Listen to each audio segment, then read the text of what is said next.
architect's practice exemplifies all three themes that we were talking about today. Visualization is both the mode of research and exploration, the experimentation with materials and their environmental impact, and the larger social political impacts of the work at all scales. Sarah began her London practice in 1994. Her approach to design is one between theory and practice. They work from a holistic model, one that recognizes and works for socially, financially, and environmentally responsible solutions. They believe, and I quote from her website, that good design in all its aspects can improve life and make things work more practically and economically. Every one of us has the right to a good quality environment, just as we expect clean air and good health. I think this approach can also be seen through her client lists that are quite diverse, ranging from colleges and universities to primary schools, housing associations, community groups, arts associations, to government sector and city councils. In 1998, she was appointed Professor of Architecture at the University of Sheffield School of Architecture. In 2000, she established the school's PhD in Design program to ensure design is recognized as a genuine research activity. Her research focuses upon issues of design, technology, management, and environmental aspects. Her firm works at multiple scales and is invested in socially engaged research and its impact through the design process. They consider sustainable approaches to material innovation, including life cycle of materials and building life cycles, including post-occupancy evaluations. They are committed to ensuring that their work does not put the environment in jeopardy. They consider the consequences of their work from the very outset, through the whole life cycle of design. Since 80% of a building's cost is during its use, they aim for simple, robust technical and energy solutions that do not build in problems for the future. Her work has been published widely in both academic and scholarly journals, even to mainstream press. She has also many significant essays, including her provocative analysis of Pierre Chareau's Maison de Verre, which I highly recommend, as well as her own live-work residence, Stock Orchard Street. For Sarah, writing and critical reflection are integral to practicing architecture. Both inform her work and her methodologies of creative practice. She has received awards too numerous to count, but I'd like to highlight the breadth of these, including many awards from the Royal Institute of British Architects, including their Gold Award, the White Rose Award, Sustainability Award, Building of the Year, as well as the Royal Horticultural Society Silver Award, the Best Residential Project, and the Civic Trust Award. Additionally, she has been the recipient of the prestigious Member of the British Empire Award in 2000 for her contributions to the field of architecture, and was granted status as Royal Designer for Industry in 2012 by the Royal Society of Arts. Most recently, she was awarded in 2013 a grant over £600,000, jointly funded by Engineering and Physical Sciences Research Council, the Economic and Social Research Council, and Arts and Humanities Research Council for a 3-year interdisciplinary design research project titled How Better Design Can Facilitate Mobility, Connectivity, and Well-Being for Older People, a participatory approach to design research. Sarah is invested in the role of women that they can play both in creating the built environment as well as clients of builders and designers. One of the things I so greatly admire about her work is that she is politically engaged, and her work is out in the world making a difference. She is raising awareness about the role architecture can and should play in people's everyday lives. She practices what she preaches. She is an incredible architect, academic, and educator, and even more importantly, I believe she thoroughly enjoys what she does, and this is evident in all of her creative life. Please welcome me, let's welcome her here. Thank you.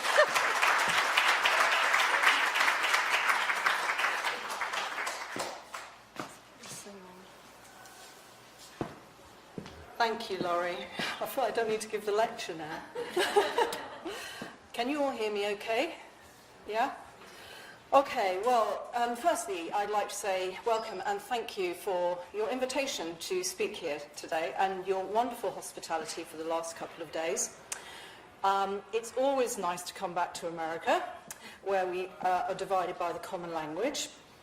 And what's actually been interesting about putting this lecture together for me is that the kind of brief I was given was to talk about what has influenced my work over the course of now what feels like very many years, and that's kind of made me look again at the work that I've done and sort of look at it through the other end of the telescope, and it's just sort of occurred to me that really the thing is all about sitting kind of in between all the time. So I've constructed this lecture as a sort of a sequence of binaries that I think the work straddles. So I'm going to talk about those binaries, and there are going to be 7 of them.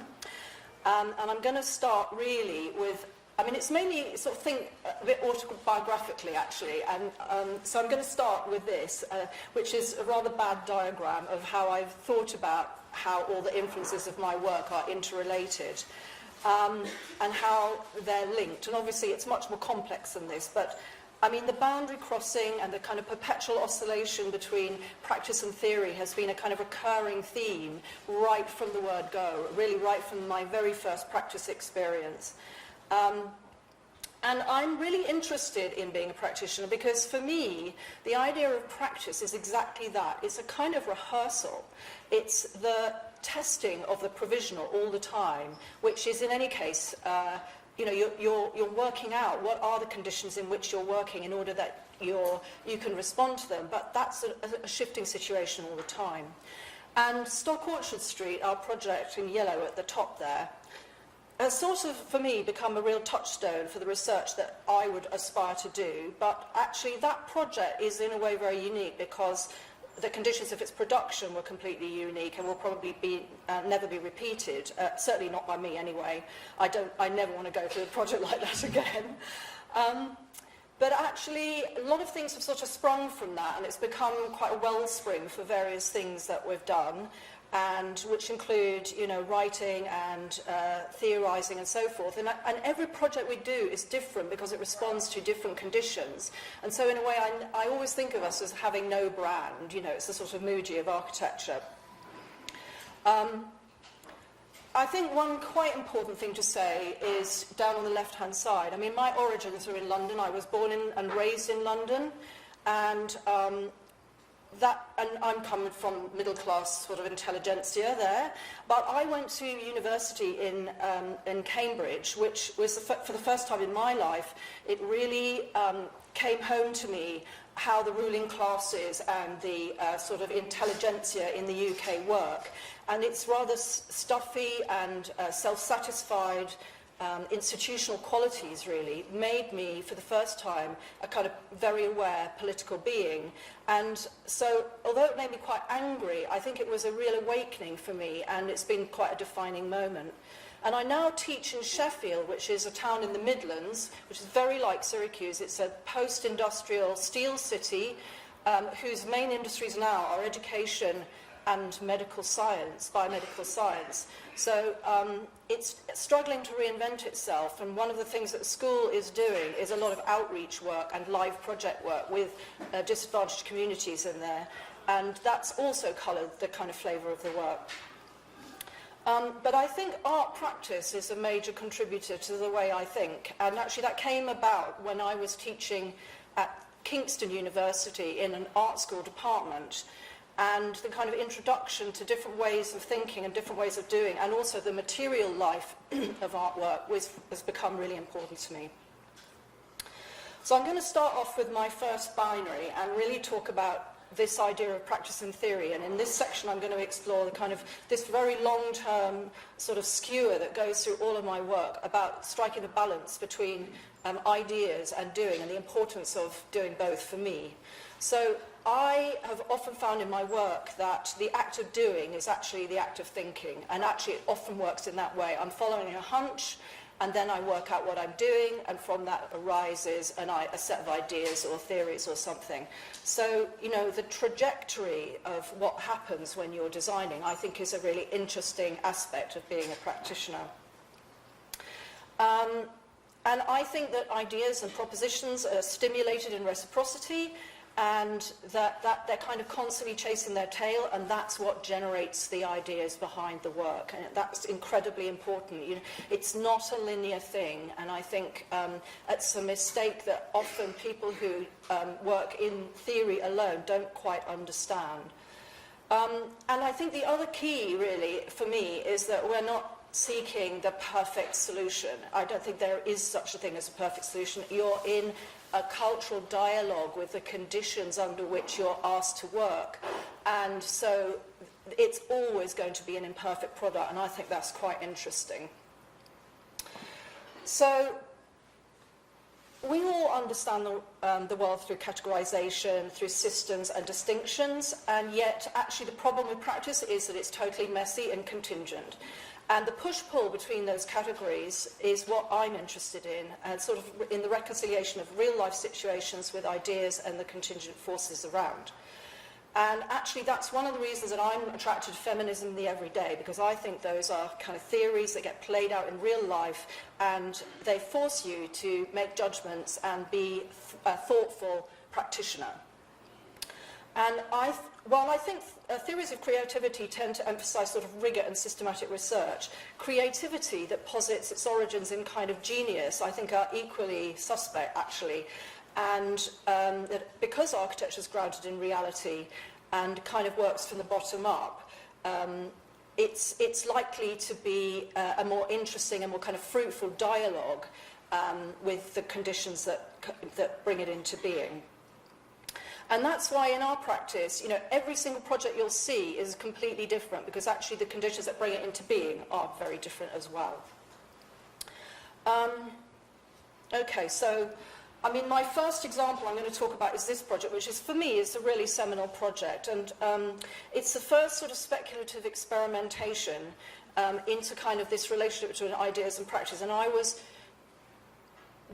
about 3 years out of college when we started doing this, and it was a symposium and a series of exhibitions that were exploring gender issues and their implications in architecture, and I did it with Katerina Ruedi, who now runs the art school in Bowling Green, and Duncan McCorkdale, who has gone on to found Black Dog Publishing. And it was aiming to consider the knowledge as constructed and valued in our profession, and how professional identity is worked through, and how it relates to the built environment, and what references are drawn on, and what is valorized in the process. So it's about taking ideas and playing with them. We had a call for papers, we had a symposium, and we also had an exhibition at 12 venues around London. And obviously at this time, it was stimulated by Beatrice Colomina's work, and we decided to host this thing at the RIBA, the Centre of Architectural Establishment in London, as well as other venues around the place, because we saw it as really important to kind of hold up a mirror to the institution.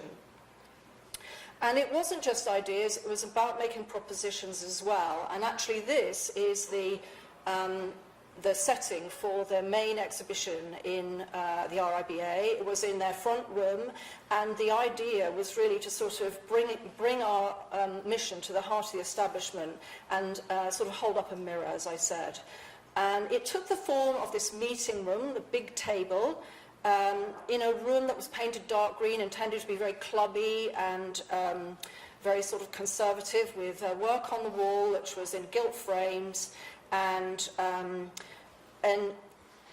it was organised like a meeting was about to take place. So all of the participants had their place setting on the table like this, and it was obviously drawing on Judy Chicago's dinner party,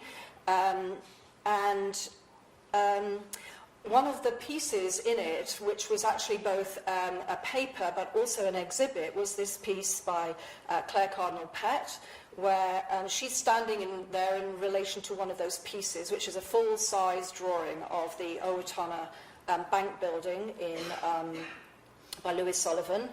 And her thesis behind this was that the hard graft of architecture, which is to say detailing, which is an often overlooked and rather devalued aspect of architecture, and therefore could be thought of as the women's work of architecture, was actually a thesis about the intimacy that's brought about through your crawling through these unseen spaces within the building, and the physicality of actually drawing at full scale and imagining the internal structure of this thing meant that you had a kind of a very intimate, almost a love affair relationship with this architecture, and that was a very different way. This sort of passion that was established through that was a very different way of thinking about what architecture could be.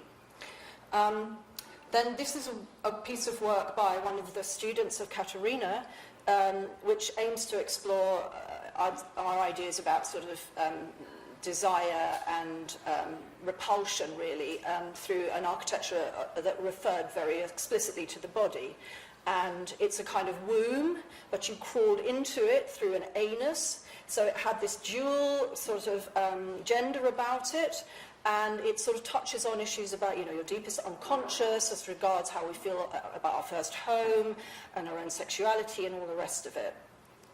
And then there was this piece by Lalit Stolper, which was installed in the RIBA terrace, which is a sort of an essay on a Freudian take on the vagina, and it contained water, and because this is rusting steel on this white building, the rusty panels nearly ended up ruining our exhibition. We nearly got thrown out. So, that was a kind of very real challenge to the authority of the institution there. And then subsequently, my work has gone on to look at kind of ideas around theory and practice, so that this piece of work, which Laurie referred to, which I'm now doing at the University of Sheffield, it's using practice as a site for experimenting in developing new design knowledge, but for older people. And the key issues are really about engaging with the City Council in Sheffield and looking at participatory action research. It's looking at better models of housing for older people and looking at kind of briefing, procurement, management and admin practices all associated with that as part of the brief. And we're at the very early stages, but it's going to go on for 3 years. This is the team. I've got a team of 7 working on it. And they range from planners to people in public health, to landscape architects and so forth, all of which means it's, we're looking for these new prototypes, such as this one in Holland, which might give lots of choice and opportunity for older people to live well into the future as independent beings.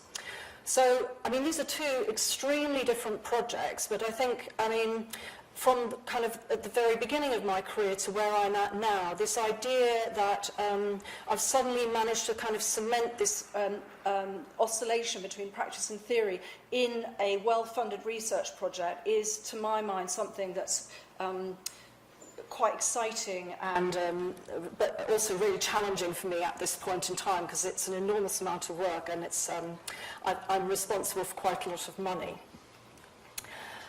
Okay, the next section is about identity and representation, and I wanted to talk about this actually because for me this is absolutely integral to my practice, and I would say that it's rarely a day that goes by where I'm not thinking about how my identity has shaped my career, and particularly being a female in what is quite a macho world.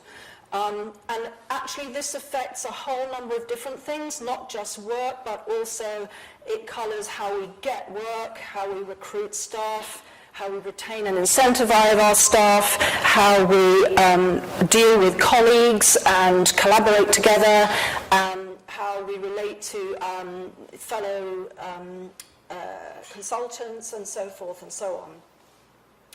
And actually for me, the issue is about empowering clients to try and imagine that their environment could be really extraordinary. And often we work with communities who are quite disempowered and who actually have an enormous trouble envisioning anything better for themselves. And so a lot of our work is concerned with trying to get them to see that the future could be better if they can help by participating in what we're trying to realize for them. I think the other thing I feel quite strongly about is that because I'm rather an out there female, I'm seen a lot as a role model, and I think it's really important as a role model that you retain a certain kind of integrity in what you do and you lead by example. And I think we've lost work as a result of doing that, but I actually think that's still a very important thing to try and realize. Okay, so, in my opinion, women's role in shaping the built environment has never really been properly acknowledged, and that our anonymity and marginalization is really an enormous issue, and we need to make our voice heard. And I do think that we need to find a kind of new image and a new symbolism for our role in architecture, moving away from anonymity and passivity, which I think has largely characterized the past. But at the same time, I absolutely don't agree with the Rorkean ideal of the sort of lone genius suffering and all of that. I think it's a completely redundant identity, and that partly the architect's pursuit of a sort of purity and abstraction have led to a retreat from addressing key cultural and social issues in architecture, and sort of dealing with these messy questions which are actually very difficult, and that we do need to reconnect and re-understand that we have power to make some change. And I think part of that actually is about learning finance, as was said earlier. So, recently, I gave a lecture to some students at the University of Westminster where I put this picture up without any of the names, and there were 120 students in the room, and I asked them if they could name these women architects, and nobody put their hand up, and I was really shocked by that. Then I asked, can you name 2 of them? And about 6 people in the room put their hand up, and again, I was really shocked by that as well.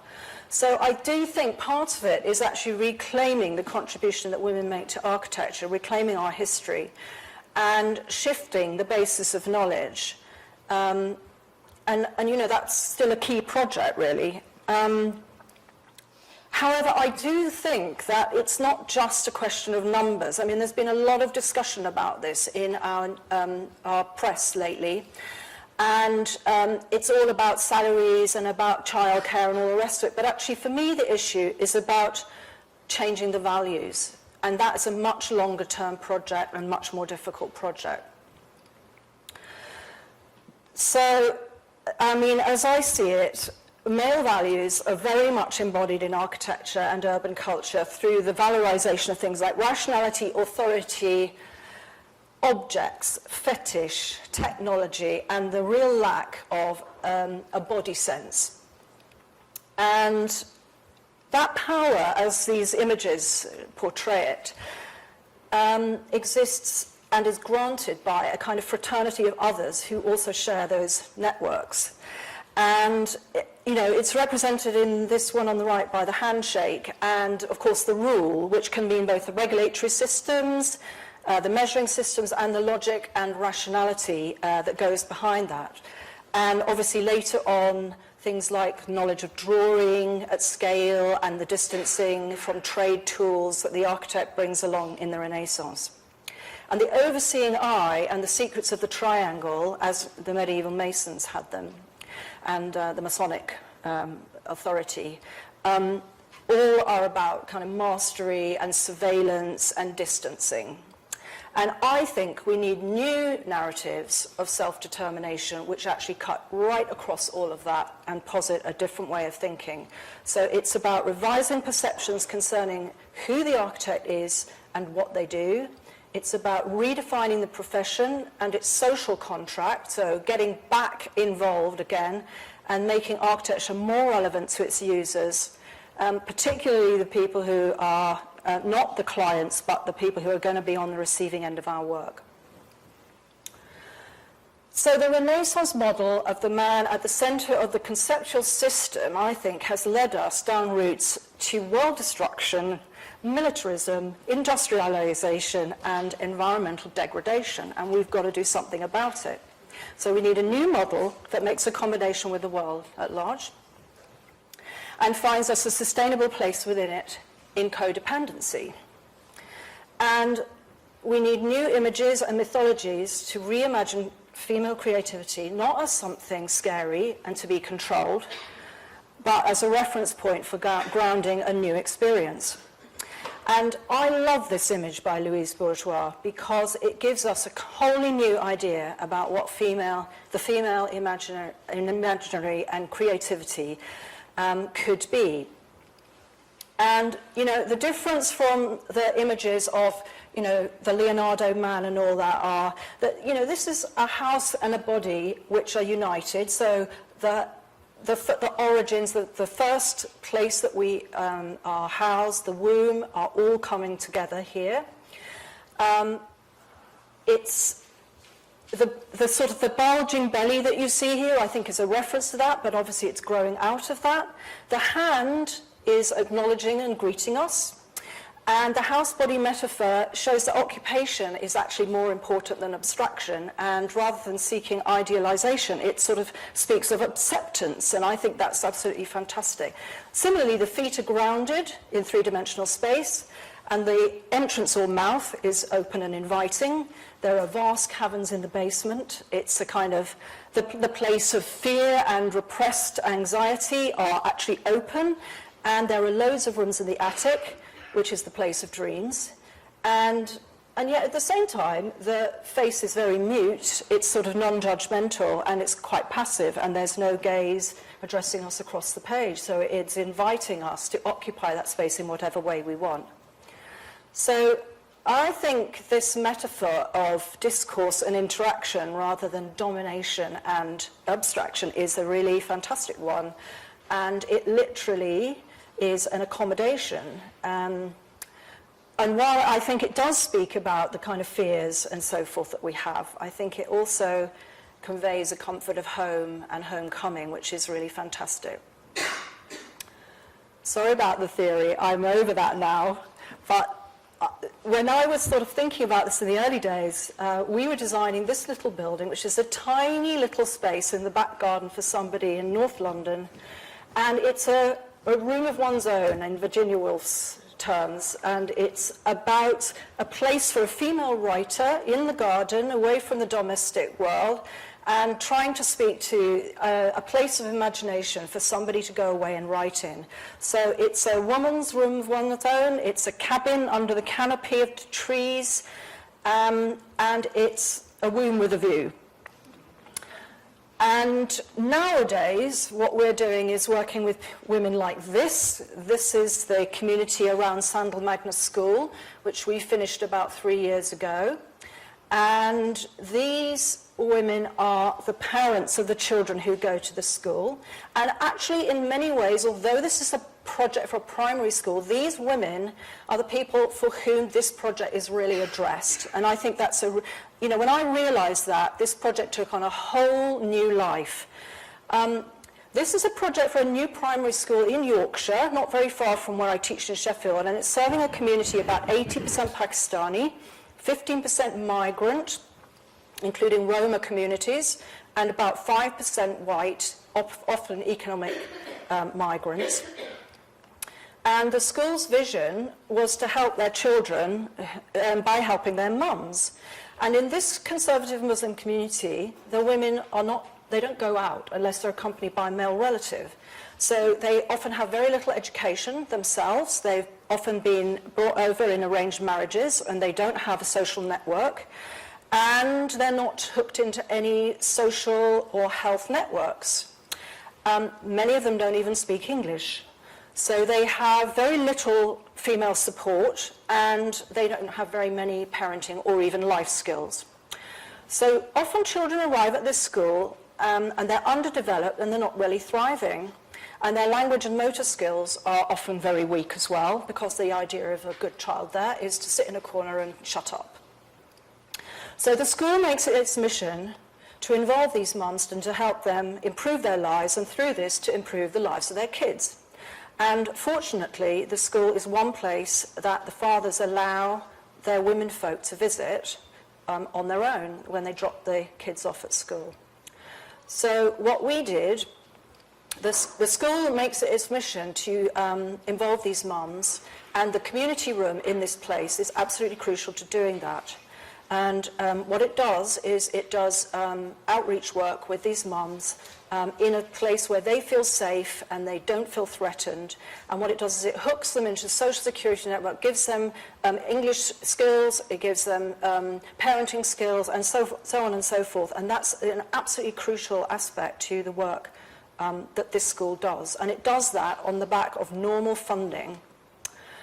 So here are the mums and dads at the opening ceremony for the new building. And as I said, this community room is an absolutely key component. Unfortunately, this image is taken before all the props that they use came in, but the local authority tried to cut this part of the building when it was going through some budget cuts, and the head of school fought like hell, actually even upsetting the local authority by appealing to the local MP to restore the funding for this thing, making herself extremely unpopular, knowing that actually if she didn't get this room, it was going to be extremely detrimental to the work that the school's trying to do in trying to improve the education attainment of their children.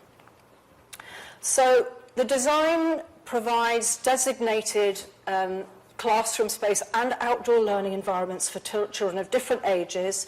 They have to be segregated to try and reduce bullying. And because these kids don't run about as much as they should do, they need to develop their musculature and their lung capacity. And the key to the design is actually the smooth transition between indoor and outdoor space for these children between the classroom and their outdoor learning environment.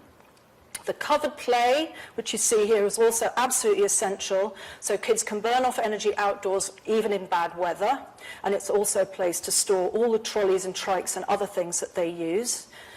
And there are places outside of it as well, which are for more raucous and active pursuits. This is actually the juniors' playground with its amphitheatre overlooking the multi-use games area.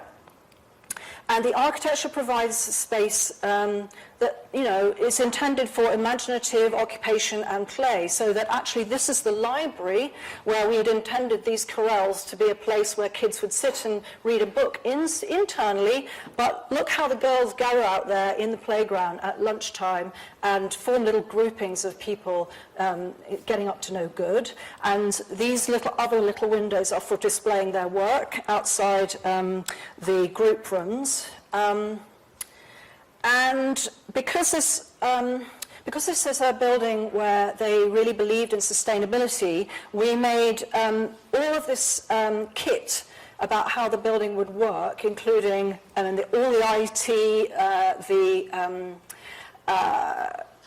the electrics, the lighting, the acoustics, and all that suspended from this grid on the ceiling so that the kids can see it. And it's a passive low energy design so that the thermal mass in the brickwork walls and the floor are there exposed for everybody to understand how the building systems work. It's openable windows, it's fresh air, it's wind towers which drive the stack ventilation and so forth. And actually the Eco Council, which is a group of kids from every single year, take visitors around, and all of them understand this building completely, brilliantly, actually. It's incredibly inspiring how they have understood exactly what's going on in this space. Okay.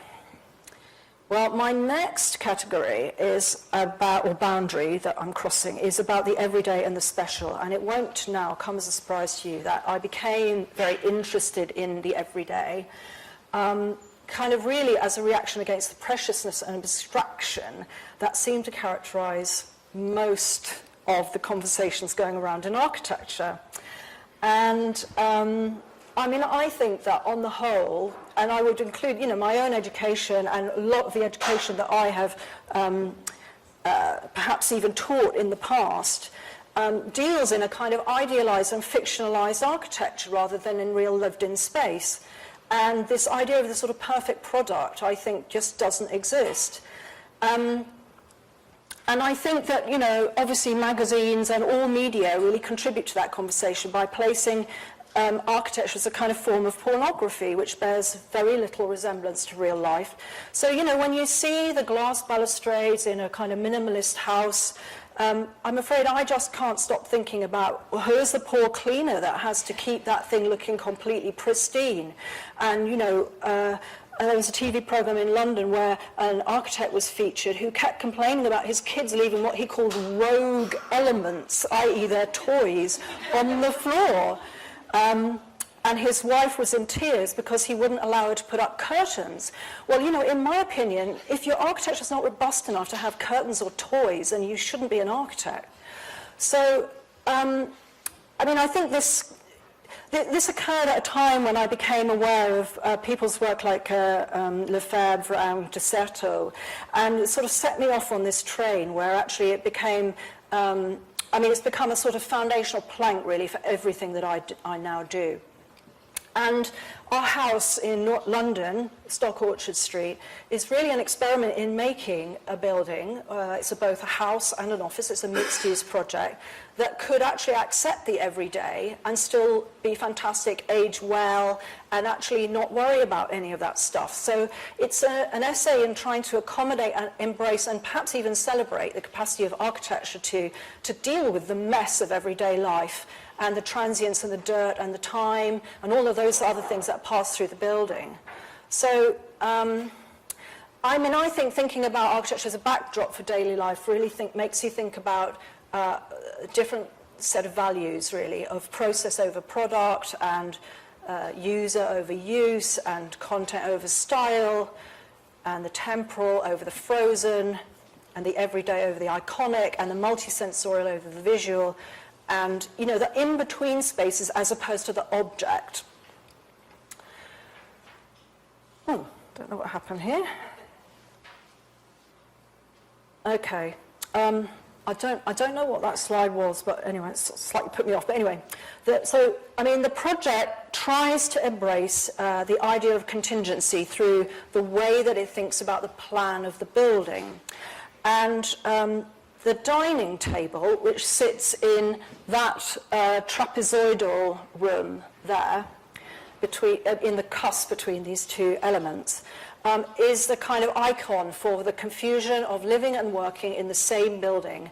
And it's kind of heart of the biography of this project. Because this is the kind of essay about myself being both a householder and a practitioner of architecture within the same building. So this is the area of the plan that I'm talking about when I'm thinking about how could this plan inscribe the idea of contingency in it. And this set of drawings tries to describe something about that. I mean, the condition of the dining table is to do with my previous life when I had a studio that was located in the top of a tall terraced house. But we used to hold all our meetings down in the front parlour because it wasn't large enough to hold more than one or two people. And so the dining table played this host to all the detritus of my everyday life as well as being the focus of professional life. So it would have all the letters and as well as all the everyday existence stuff on it as well. And the top drawing is a picture of the dining table, the top of the dining table, set in a way that we might understand it as in a ritualized fashion. To receive a meal, but the reality is the one below. It's a kind of time-based event that happens, and that we were looking for a way of kind of representing this idea of time flowing through and embracing that and thinking about what the traces of the meal might mean and how that could be translated into a plan. So that is the plan of my home. That is the living room on the right. And it's kind of like Bürolandschaft, which is it's a kind of domestic equivalent of an open plan space with departments of your life just spread rather haphazardly around it. And that's really key to thinking about what this building is to do with. This is another example of our work where the same kind of everyday life enters in, and this time it's a simple canoeing centre for young people. It happens to be on the River Thames in Chelsea, and it's surrounded by a sea of posh people, this area, This is one of the highest real estate areas in the whole of the UK, but this particular little ward has these tower blocks in it, and these youth are very neglected and feel rather sort of like they haven't got anybody taking care of them. So the facility here, this canoe facility, creates a place for them, and it's a corner in a park set apart and dedicated to them.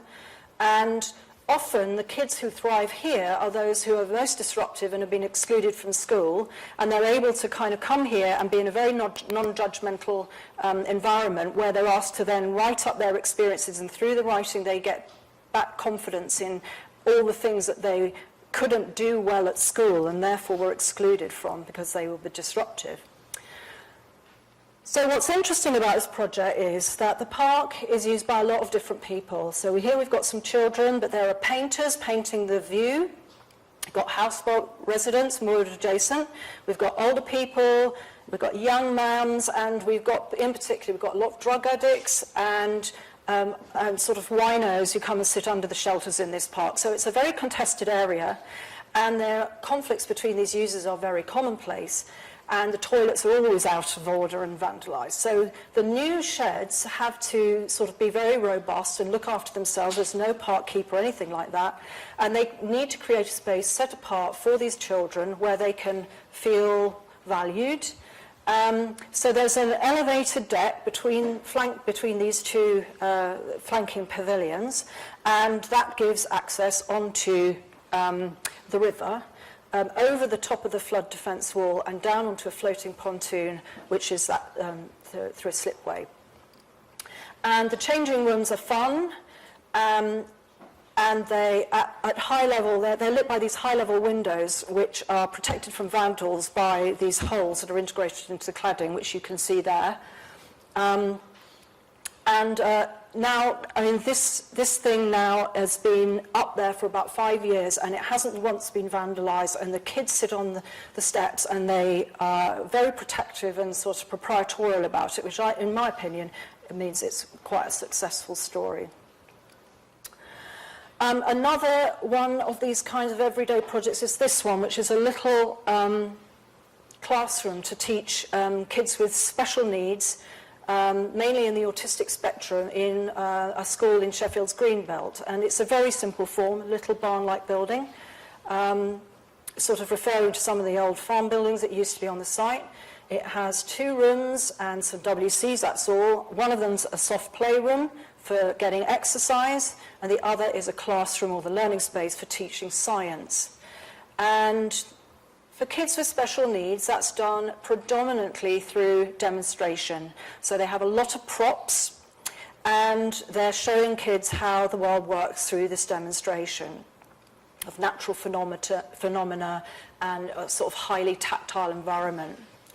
And the timber crib wall, which is flanking one side, is a form of vertical garden that kids in wheelchairs can get up to so that they can plant and get involved with that. Inside, there are these tiny little storerooms, which is where all the props are stored, but it's also a place for little lessons to take place and small group teaching. And the funding authority, which was Department for Education, wanted the classroom to be heavily orientated towards IT, because that was what their vision for the future was. But in a world where you're doing a lot of demonstrative work with real phenomena, we just couldn't understand how we could make that work for these particular children. So what we did was we worked with an artist to develop 4 projects around cutting-edge IT. We worked with Susan Collins, who's an internationally well-known artist from London, who's a sort of digital artist. And inside, so she helped develop 4 projects within this school. And one of them was about juxtaposing real observation through real windows with virtual ones. And so what we've got here is a juxtaposition between the doors and the virtual digital panel, which sits beside it. And we've got them in the floor as well. We made all sorts of props like this floating and sinking sink and the clear plastic system to show cause and effect. But the main thing that Susan did was sighted this webcam on the outside of the building overlooking a pond, a natural pond, which was kind of made into an environmental conservation area by the school. it's mounted on the gable end there, and there's one on the underside of the boat here. And basically that it streams images back into the classroom, and the children can flip between channels and have a look at what's going on around them. And some of them can't even get out there because they're wheelchair bound and so forth. And then there's a camera obscura that we put in one of the little storerooms, which you can focus using a card jack. And they can see what's going on in real time in the little room by focusing it and moving it around. And then in the soft playroom, we've got LED beams hidden inside the mattresses here, which are programmed to set off music when the beam is broken as children move around. So the kids are literally making this place sing as they move, which is fantastic for them. So it's really just added an enormous amount of sort of value to this project by being able to work with somebody who's absolutely at the cutting edge of digital technology. But it's a very everyday environment at the same time and just contains everything that, you know, a normal classroom would have. Okay, well, my next category is about process and product, and I said earlier about how I'm really interested in this idea about how you think through doing. And through doing it, you make sense of it, and you back hunches, and you move in loops, and it's all very non-linear. I'm going to now talk about Stock Orchard Street, and so this is part of our sort of research really into thinking about recycled and new kinds of materials that can be used in a sustainable urban environment, basically. So you can see it sits on the railway line coming out of King's Cross in London, and this sandbag wall is designed to keep down the noise of trains. And obviously, I mean, it contains a lot of mass, and we could have made it by just building a load of bricks. But one of the agendas behind this building was thinking about self-build and how can we participate with our builders in thinking about a new way, new materials for making such a massive wall. And incidentally, the window reveals are made out of the sleepers, which we found lying around on our site when we first moved in there. So again, it's sort of taking opportunities that exist. This is us testing out some sandbags. I mean, when you start a project like this, you have absolutely no idea how any of it is going to work. And we looked at standard sandbags that don't let the water in. We looked at ways of sewing them up, what sort of size they should be, and so forth. And we looked at different systems for filling them with a mixture of sand, cement, and lime. But eventually our builders came up with a system that worked for them. And here is our builder, Steve Archbutt, putting them in, bashing them into shape with a lead beater, you know, something that he had worked out was going to work really well. And the whole thing looks like this now. And one of the ideas behind it was that, you know, in the original, they look like this, they're quite pristine, but this is woven polypropylene and it decays under the action of ultraviolet light. So gradually, we knew that they were going to start doing this, and they've done this now, so that virtually this entire bag has disappeared. We had a lot of dandruff around the site for a long time, as these things were just flaking away. And now we're just left with the imprint of the bag on the concrete, and they're beginning to grow moss and looking really very beautiful. In this example, which is for the design of another primary school, we were asked to think about engagement strategies that would help to tease out the brief and kind of develop the brief with the client. And we didn't have very long to engage this client, so you had to think very quickly about how we were going to get a lot of information from them, because the great thing about your user groups are that they know a lot. They have a lot of knowledge that you need to get access to when you're making this in order to make it relevant to them. So we needed a really effective solution for working with these guys. And what we did was we invented a board game for them. We had 2 hours with this client and user group. We invented this thing called the Takely game. And it consisted of basically a kind of site plan with a lot of props, and then some counters representing the rooms. And we asked them to sort of work with this group of counters to configure them in arrangements that they felt would work for their teaching methodologies. And so that helped us very, very quickly get a handle and understand the adjacencies and relationships and how the school's teaching ethos was reflected in the planning and so forth, and organise this plan in an incredibly efficient manner so that we could then organise the building in such a way that it reflected their teaching ethos. So this is us with the client body in arranging these counters in the form of clusters of classrooms around external courtyards. Later we got to work with the pupils of the school, made this model and invited them to play with the model and sort of critique the project.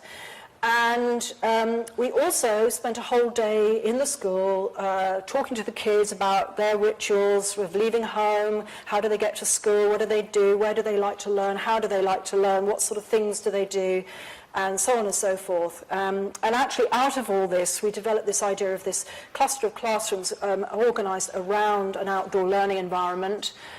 So the whole building is a bit like a villa with these courtyards carved out of it like this one. Each one's themed differently. This is the water courtyard. And the idea being that the school actually wanted to organise the classrooms so that any of the years could occupy any of these classrooms.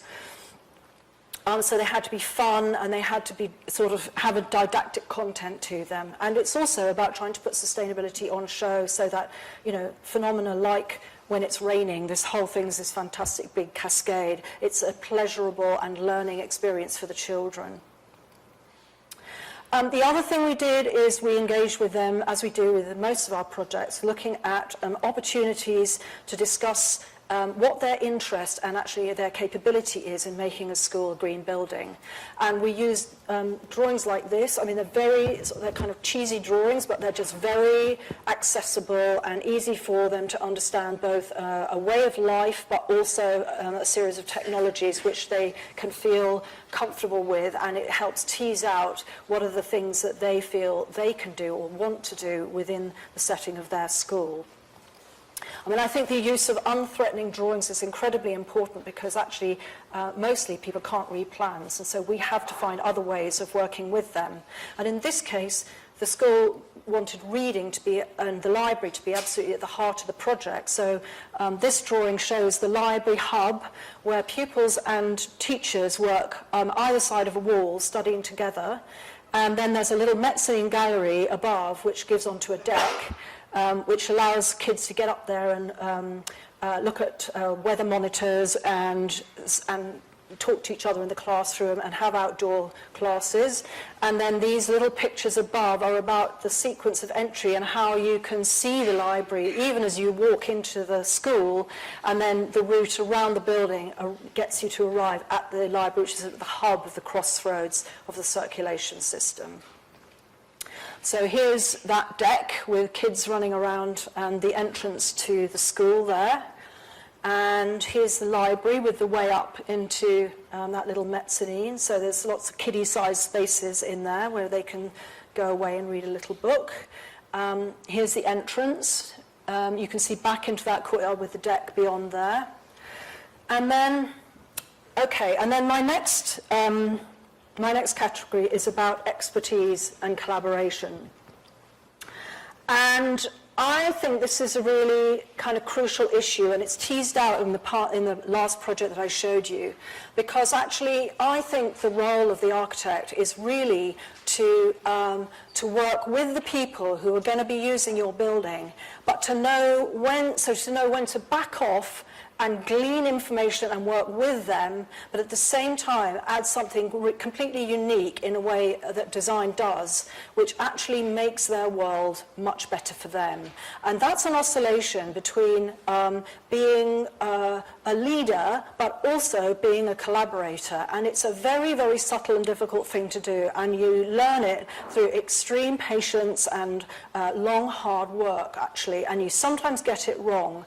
But, you know, I think the issues about sort of being female in this profession is really important, because actually it signifies that you don't always work as an individual, you work as a collective. You listen, you don't tell, you facilitate and empower people, you don't control the whole process, so you have to go with the flow. you try to be non-hierarchical rather than the expert who comes in to tell them what they need. You have to be really fluid because the whole thing's very contingent. It's never fixed, and it's very, very dynamic. And you have to have doubt. You cannot go in certain that you know what you're doing. And that's why every project is completely unique and demands your sort of professional judgment to be very, very highly attuned to who you're working with. But actually, I would say the rewards from doing that have been absolutely fantastic for our practice, and it's been a really big growth and learning experience for us, and it's extremely satisfying when you get people at the end of the day who say what a great thing you've done for them, and they realise what an incredible thing architecture can do for their lives. So, I mean, for me, that's an incredible compliment for somebody to pay. And I want to talk to you a little bit about this project. And this project is a remarkable collaboration. It's actually not perhaps what you might think about, but it's a dance studio that we did in 2006. And we were appointed before we were still building Stock Orchard Street at the time. So this particular artist, Siobhan Davies, whose studio it is, came to us and just had the most incredible faith to give us this project. And that's because she is an artist herself and understands the necessity to bring new talent on. And she does that with her own dancers, and she did it with us. So I'll be eternally grateful to her for giving us the opportunity to work on this project, which, as you see, is a conversion of a Victorian school. It's in South London, and it sits within the curtilage of a functioning primary school. So it has a lot of issues around noise, overlooking, and so forth, and being a good neighbour. And when we first started work with Siobhan Davies, I mean, I thought, oh great, this is going to be a breeze because we're all in the business of shaping space. And what I actually didn't realise is she can't read drawings at all and does not understand scale, because her experience of space is through the body. So she can understand how big a space is to pace it out and to look, but she absolutely can't read any drawings. So when we started this project, we made a series of collages like this to try and access some ideas behind what this project might be about, sort of touchstone drawings. And in fact, we did 3 projects for this particular client before this one came off. And these drawings refer to the very first project we did. And on the left, you'll see an idea about an entrance into a sort of indoor-outdoor landscape with above your head hovering a great big studio with light coming in to guide where you go. And in this one, it's about a rooftop studio with a view over the city and your engagement with it from high up. And actually the interesting thing is that these ideas continue to have currency all the way through this project, and the finished product still refers back to these as a kind of touchstone for the project later on. So in the process of working out what we were going to do with this existing building, you know, the first thing we were told was this studio has to be 5 meters high, so the only place it can go is on the roof. So we've got to remove the roof, so what's the studio going to look like? So we made umpteen models. That's the other thing. You know, you can't show a client like this a drawing, so you've got to show them other things. So we're working in these crappy models, just churning out lots and lots of ideas. I mean, they're really bad. I mean, it's embarrassing to show this in the School of Architecture, but hey, you know, that's what we did. And eventually we came up with this as an idea, and we showed all of this stuff to Siobhan Davies, and of course she picked this one, which is probably the most complicated. So off we go, and we're making, you know, models of what the interior might be like and how you might arrive at a foyer with this studio above you, and, you know, talking through all these ideas, making tons of these things, and lo and behold, this is the finished object. So actually, it got developed, but it didn't change that much in the process. Here it is at night, and we had to add this lift and staircase out the rear because we had to preserve the plan form of this dance studio, which was the exact size of the building. So we had a bit of negotiation to do with the school next door. We had to make some beautiful changing rooms so that the artists felt, you know, loved and well looked after, warm, and so on. And we had to make a space where dancers would gather before and after class and feel like they were part of a community, and where they could kind of chew the fat at the end of the day, and kind of make their appearance as they came in and out of the dance studio, and that was the only place you really could see them. I mean, it's a building for a lot of people. I mean, this company is about 8 or 10 people, so it's not enormous, but it's a space for large numbers on the whole, and quite a lot of the public can come in here for classes and things as well. And this is the hung stair at the end, and it's a kind of veil, which is to do with sinewy, striking a pose, and it's also a place where people can limber and warm up, but it also is a screen from the south-facing sun that comes in and could overheat the building. And the great thing about this project is that as a result of working on it, Siobhan Davies has completely changed her practice, because she got very fascinated by the idea of the architectural world being so many people deep, having so many different consultants, all of whom contribute to the work. And so what she's done is she's turned this building into a kind of arts and collaborative studio now, with not just dance, but largely dance. And she now hosts all kinds of new practices that go on within this environment. So it's quite an interesting thing how the architectural processes have transformed her own practice and propel her off in a completely new direction. And she's doing fantastic interdisciplinary work now, which is really unusual and very, very impressive, actually, for someone who's really at the peak of their career. Okay, nearly there now.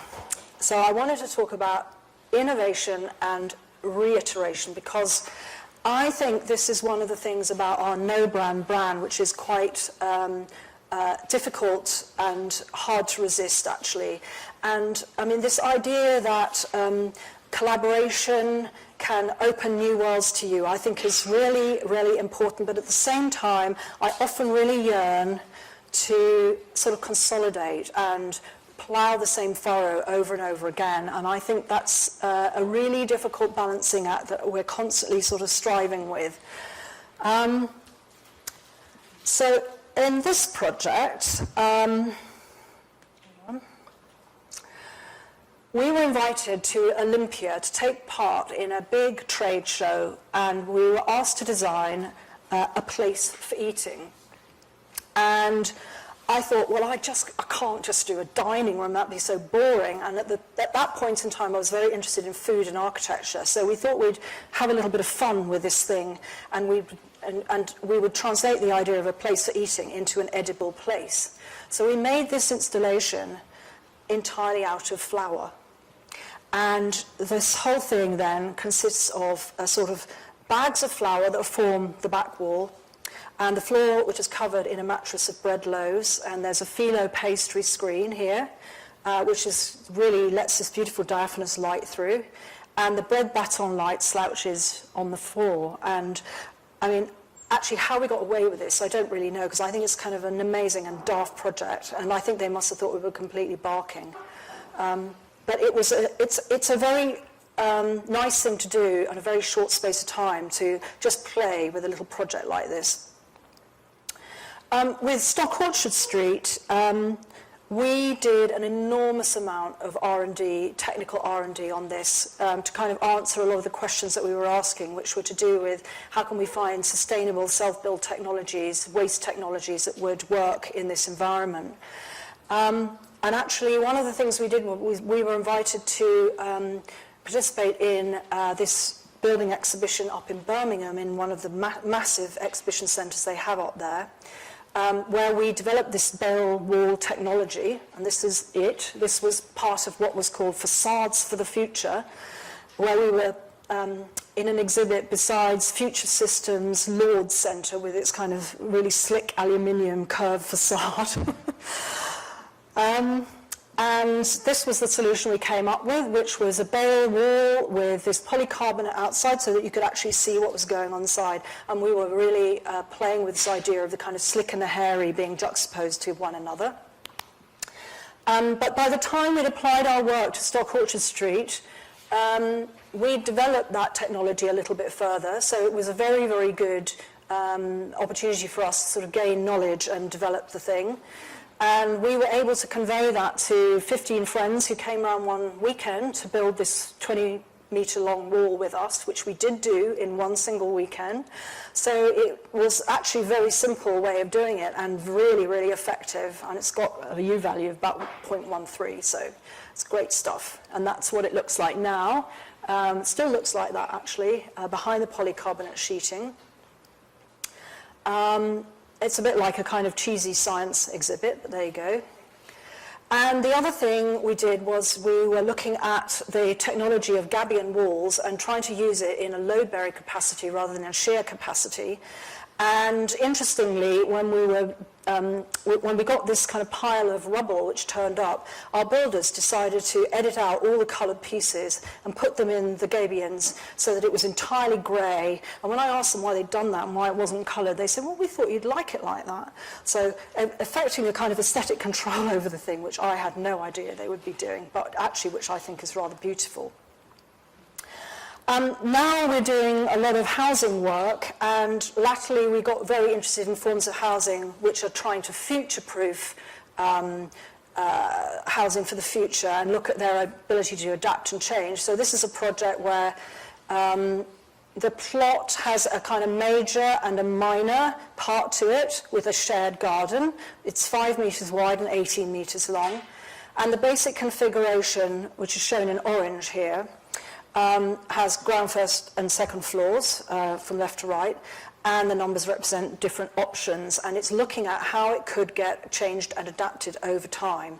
So what's shown in pink are the additions to the front, the major element, and what's shown in yellow are the additions to the back, or the shared elements. And the idea being then that it shows all the various configurations that you could do to turn it into, you know, a 4-bed and a 2-bed, or a 3-bed and a granny flat, or whatever.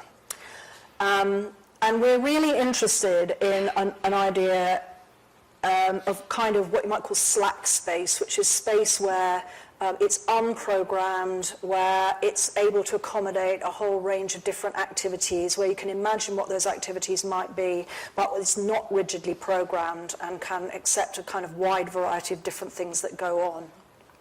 Another version is this 4-bed house, where we were asked to consider it in a semi-detached, a terraced, and a detached version.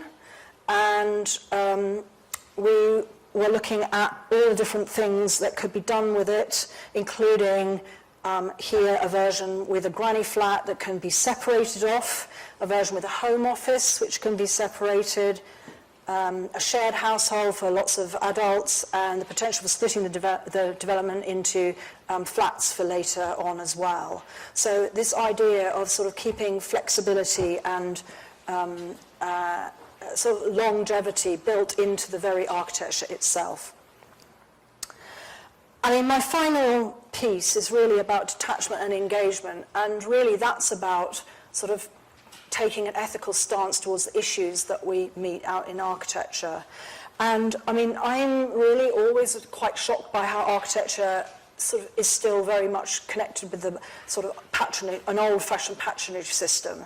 And you know, architects on the whole are very silent because it's very difficult to bite the hand that feeds you. And so as a result, architects really, they don't really often take a very sort of polarized stance towards social and cultural issues. But I do believe that as citizens, we do have to do that, and we have to, you know, make a stand as human beings, really, against things which we don't really believe in. And I do think that sustainability and ecological issues are a really key thing that architects need to engage with, and they need to do that at a social and political level as well as a technical level.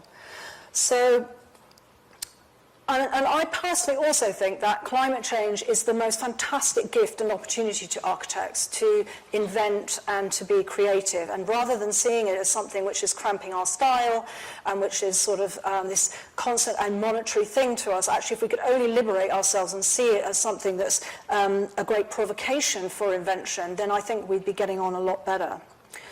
So, I mean, a lot of what I do is actually writing, it's research, it's policy issues, it's sustainability, and it's a kind of activism. And engagement with development, which is what we're increasingly doing now on a broader scale, is about arguing for a slower approach to regeneration of cities, allowing for change and adaptation over the course of time. And this is a project we did in a very derelict site in Birmingham, which is it's our second city, and it's been ravaged because it's lost all its industry. We're also addressing the housing crisis by trying to come up with solutions that encourage self-build, and actually this was a competition entry last summer promoted by the Self-Build organisation in England.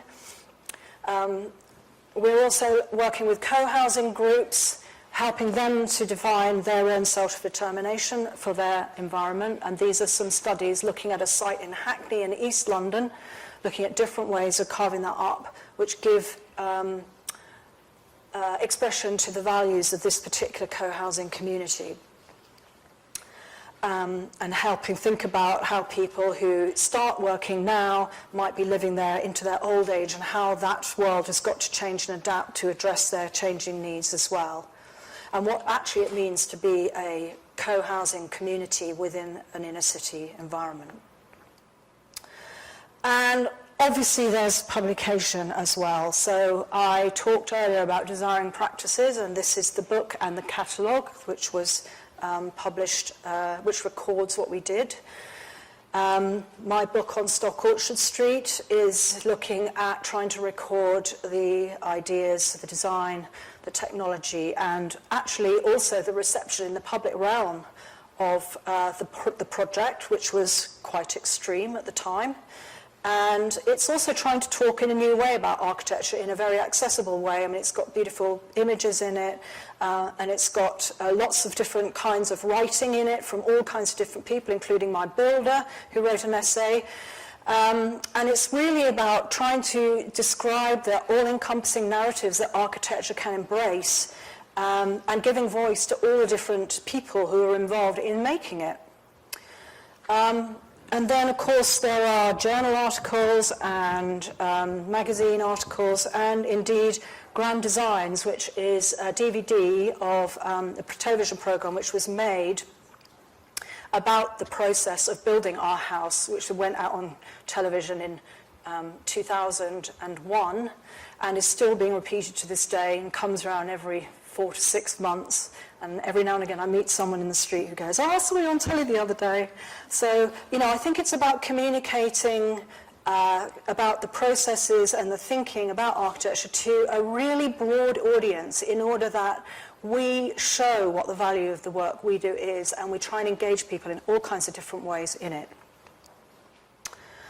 So that's the end. I'm back to my beginning slide, and I'm really just trying to say that by occupying the gaps between these categories allows you in a way to sort of cherry pick the most relevant for me and fruitful aspects of architectural culture, and to sort of forge sort of new relationships between disparate aspects of the work.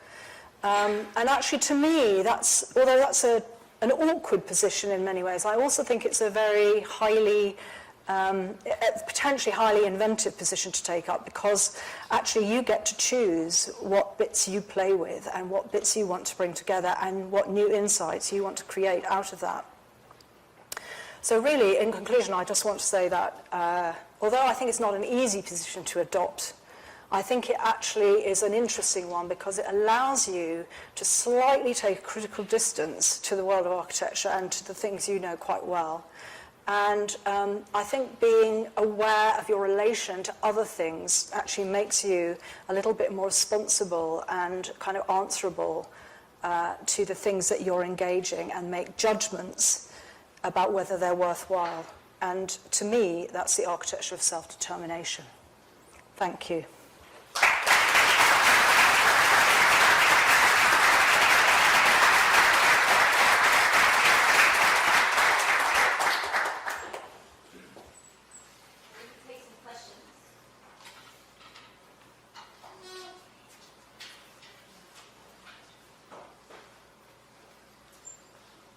Oh dear. Silenced everybody. So, as I promised that I would ask a question. Yeah, you did. So, go ahead. thanks for that talk. I don't know if, is this on? Thanks for that talk. I was struck by your comment toward the end of the presentation about the capacity for sustainability to be essentially a new market for architectural services. I think you're absolutely right. And I just completed a research project on the Gherkin, looking at the way Foster and Partners, along with Swiss Re and Trafalgar House and other parties to the project, really heightened the sense of the risk of climate change, as well as other kinds of risks, in order to kind of justify the design, many aspects of the design, and essentially to highlight the supposed value of very specialized expertise in the architecture firm and in its network of London-based consultants. Yeah. As a crucial economic sector of the City of London that was essential to the city's, to managing the risk of climate change. And one thing I like, and wondered if you could just say a couple more words about, is the way you approach that same problem in a very different way, that is less technocratic, that is more devolving authority, it seems, over and the benefits, the profits, and the material and everyday experiential benefits of addressing climate risk through sustainable design practices. You seem to have found a way to do that in a much more open and multilateral way.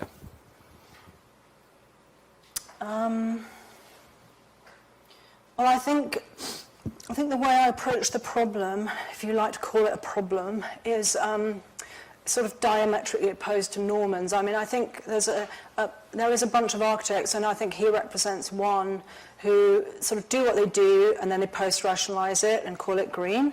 And what I'm interested in is starting from the kind of issues about, why are we trying to do this, what are we trying to do, and what might that imply, without recourse to the rather blinkered way in which we have been taught to think as architects.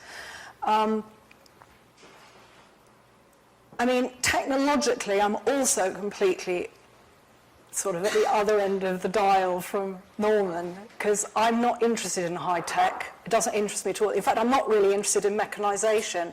And in fact, what's interesting about Stock Orchard Street is it's been a well-known lord of the realm came round one day and he said, oh, it's very crafted, sort of meaning in a really pejorative way. And I was a bit affronted. I'm like, what's wrong with being crafted, And apparently that's not good. So that's to me a fantastic thing, to be able to craft your own building. I mean, it is looking increasingly unusual for a building to look crafted now, but I'm interested in how architecture can be put together really simply. And in a way, I think, actually, if I think about it, I think one of the reasons I'm interested in that is because I'm actually quite interested in what happens in the Margaret Atwood scenario in life, when the floods come and the apocalypse has come and we haven't got any energy and we actually have to fend for ourselves. That's what I'm really interested in. So I want to make a new technology that isn't reliant on all this kit, that isn't reliant on industrial processes as far as possible, that is simple to use and simple to understand, and anybody can do it. So you cut away the expertise and you cut away the mechanization and all the rest of it. Having said all that, I mean, I'm not saying that our building is sort of made out of old socks stuffed together. It isn't, but it has that aspect to it. There is a baling machine involved and so on, But at the same time, I think it does take up a position which is very, very rare in British architecture, and not very well understood, really, and not very favoured, I mean, because it's so crafted. But, you know, someone's got to say these things, and it just happens to be me. Yeah.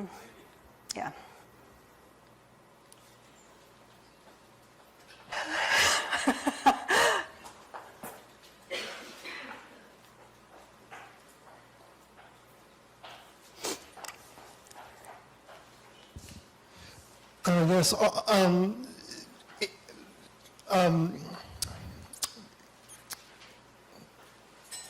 was thinking of a way to mention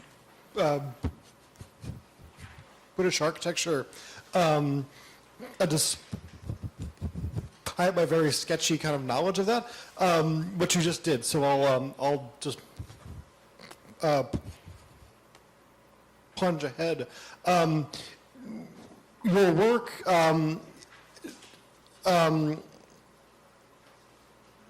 despite its being super contemporary and fresh looking, it seems to call to mind both in its architecture and also the rhetoric that goes with it. The kind of structuralist modernism of the Smithsons and Van Eyck and that kind of Team 10 moment that was so important in the British context, but then also like inspired the kind of the pushback of the people like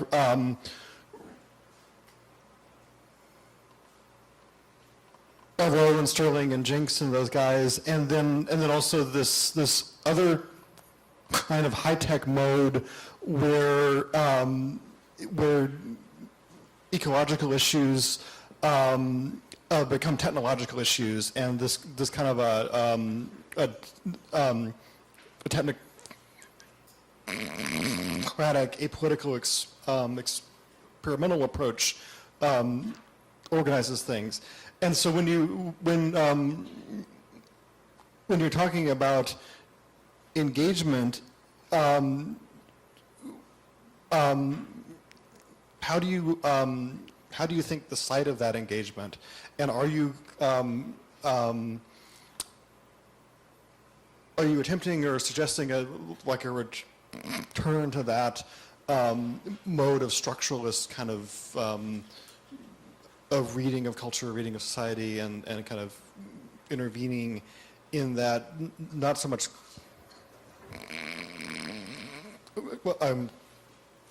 crafted but brutalist kind of,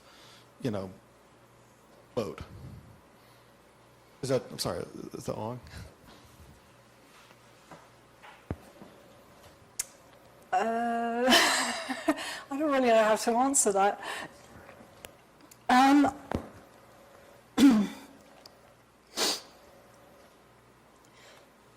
I mean, your point about that, when I'm drawing it sort of eclectically on all these different archetypes, I think that is probably true. Whether or not I would say, and that goes back to the issue I have about always being able to bag us up in a category or find a lineage or, say that we owe it to X or Y or Z, the law of the father, in other words. I'm really against all of that. And I want to plunder completely, what's the word? Sort of no holds barred, whatever I like. And, in the end, actually, I'm not sure I kind of want it to be that coherent or even give anybody a clue to what it is I'm doing, because as I keep saying, it's all so provisional. I don't know what I'm doing while I'm doing it either. So whatever meaning you want to attach to it, that's fine. So maybe I am post-structuralist or whatever, in that it can mean something, it can mean whatever you like to anybody. But actually, in a way, I don't want it to be like that either. So I'm a both-ander as well, because I I don't really believe in relativism either, you know. So I want you to take from it what you want, you know, make your own reading out of it. I don't believe that, you know, my narrative is right. And if you think what I've said tonight is total rubbish, that's fine. You're allowed to think that. I'm not saying you do, but I'm saying anybody here who wants to think that, that's fine. You can come and argue with me. Because I'm actually more interested in the debate. You know, that's the thing. There isn't that much debate, I think. I don't know if that answers you, but anyway. Go.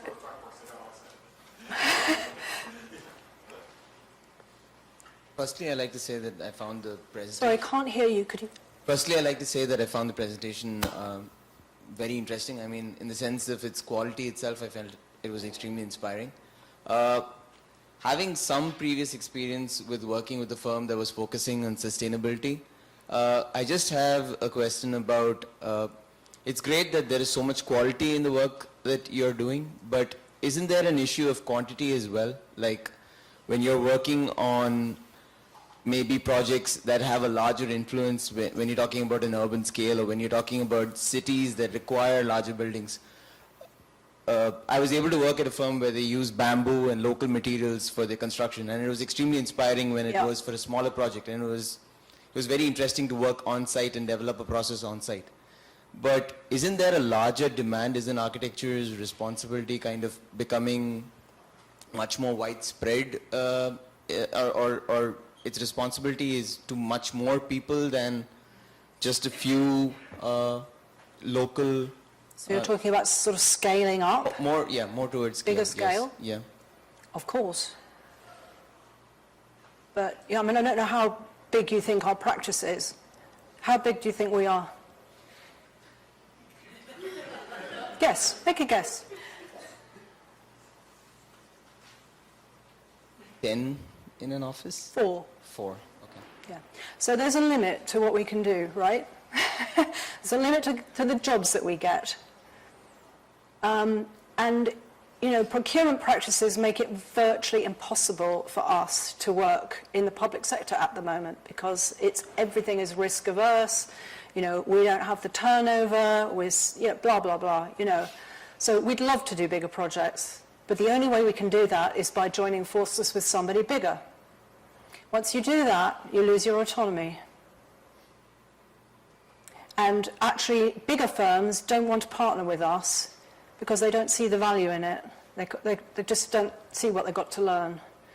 And all that would happen is we would end up singing to their tune, and we would get very little out of it. We probably wouldn't be able to influence it at all. So, yeah, you know, that's just tough, and it's a fact of life. If we could grow, that'd be fantastic. I mean, I haven't shown you some of our more recent work, which is larger, on a larger scale, and more. You know, we're working now on sort of big housing schemes on neighbourhood level and stuff, and I'm interested in that because I think what you can do in sustainable terms at that level, at infrastructural level, is much bigger than you can do in an individual building. Obviously it is, and that's fun and that's nice. But on the other hand, I've got no desire to, you know, design a new city in like the Gulf or anything like that. I mean, I can't imagine what I could possibly do there, you know, or say, or know about it, or anything, you know. So in a funny way, I mean, even working in Wakefield is difficult for me because I know nothing about people of Wakefield, you know. I mean, I virtually don't know what happens in Hackney, let alone in Islington, where I work, two adjacent boroughs in London. You know, it's very, very nuanced, and I think that's important, you know. The cultural references are really key. So, you know, maybe we've made a decision that we're just never going to be big, but whatever you sort of do in your backyard is also important.